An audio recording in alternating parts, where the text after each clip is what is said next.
Piping onto cakes adds colour and texture, and in this tutorial I'm going to share 15 piping hacks to make piping easier. Let's start with the basics. How to fit a piping bag with a piping tip. Drop your tip into the piping bag and push it to the end, and then use scissors to score about halfway up the piping tip. Push the piping tip out of the way, cut along the line you scored, and then when you push the tip back down, it should sit snugly within the bag. Before we go any further, let's talk about how to choose a piping tip. They come in lots of different shapes and sizes, and keep in mind the size of your cake and the size of your decorations. For example, the 1M tip on the left is perfect for a rope border on top of an 8-inch cake, but the number 199 tip on the right is more suitable for a nest on top of a tiny 4-inch cake. Another basic but useful hack: how to fill a piping bag without making a mess. You can spoon frosting straight into a piping bag, but you'll probably get frosting all over the edges of the bag, and that will get all over your hands when you pipe. Instead, fold the top of the bag over before spooning the buttercream in, or even better, use a glass and fold the top of the bag over the rim of the glass to hold the piping bag open while you fill it. Unfold the bag and it will be clean as you hold it to pipe. Grip the bag and push the frosting down to the piping tip, and then twist the bag to apply pressure to the frosting, which makes it much easier to squeeze through the tip, so much less strain on your wrist. Don't fill the bag more than 3/4 full, or it will be difficult to grip onto as you pipe. Before you pipe onto a cake, chill the cake for at least an hour in the fridge to set the frosting on the cake, and that way you can rest your piping tip right up against the cake without damaging the frosting on the cake. And since the frosting on the cake is cold and firm, and not soft and sticky anymore, the frosting you're piping won't pick up any of the frosting from the cake, which would then blend with the colour in the piping bag. Also, frosting is heavy, so when you're doing a lot of piping, it's a really good idea to have a cold cake, which is firmer and more stable and won't droop underneath the weight of the frosting you're piping. To pipe swells with 2 different colours, put your piping tip into a piping bag and fold it over a glass to hold it open, and then spoon one colour of frosting into one half of the bag, pushing it against that side of the bag, and then spoon another colour into the other half, pushing the colours down with your spatula, and then shake the bag a few times before you twist it so that both colours go right down to the piping tip, and that way they'll both come out together when you pipe. To double check, you can squeeze to pipe a little bit of frosting into a bowl first, until both colours come out at the same time. To incorporate even more colours into your piping, spread out a piece of plastic wrap like cling film or saran wrap and pipe or spread lines of coloured frosting along it. Use as many colours as you like, and of course the wider and longer the area you cover with these lines, the more frosting you'll have, so the more swells you'll be able to pipe onto your cake. Roll it into a log and cut off one end, and then push that end down into the piping bag. And cutting it means that all of the colours will come out together to pipe beautiful colourful swells, or whatever style of piping you like.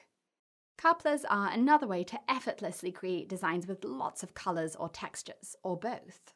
Couplers come in 2 pieces. Push the bigger piece down to the end of a piping bag, and then you'll attach the piping tip over the outside of the piping bag, screwing it on with the ring that comes with the coupler, and that will hold it in place as you pipe. Use the piping bag as normal, and when you want to use that piping tip with another colour, just unscrew the ring, pull the tip off, and attach it to another piping bag also fitted with a coupler to use that tip with another colour of frosting. You can either wash the piping tip in between different colours, or here's a quick tip for speedy cake decorating. Unscrew the tip from the first colour and move it straight onto the next bag of colour without cleaning it, but before you pipe onto the cake, squeeze the frosting out of the bag until you don't see the old colour coming through anymore, and you've just cleaned the tip in 2 seconds. I love using couplers because you can switch back and forth between colours as often as you like, instead of piping, for example, all of the turquoise onto the sides and top of the cake, and then doing all of the coral. So couplers give you creative flexibility to pipe whatever you like, whenever you like. If you prepare your piping bags in advance, or take a break in the middle of using them, the buttercream at the end of the piping tip will dry out and crust because it's exposed to air. To avoid that, wrap the piping tips in cling film or saran wrap to keep them airtight, and that will keep the buttercream soft and sticky until you pipe with it. Disposable piping bags are washable, so you can use them again and again and again, but eventually you'll notice holes in them and frosting will ooze out of those holes. No problem, wipe the frosting off the outside of the piping bag and then cover the holes with tape so that you can use that piping bag to finish off your cake without dribbling frosting all over your design.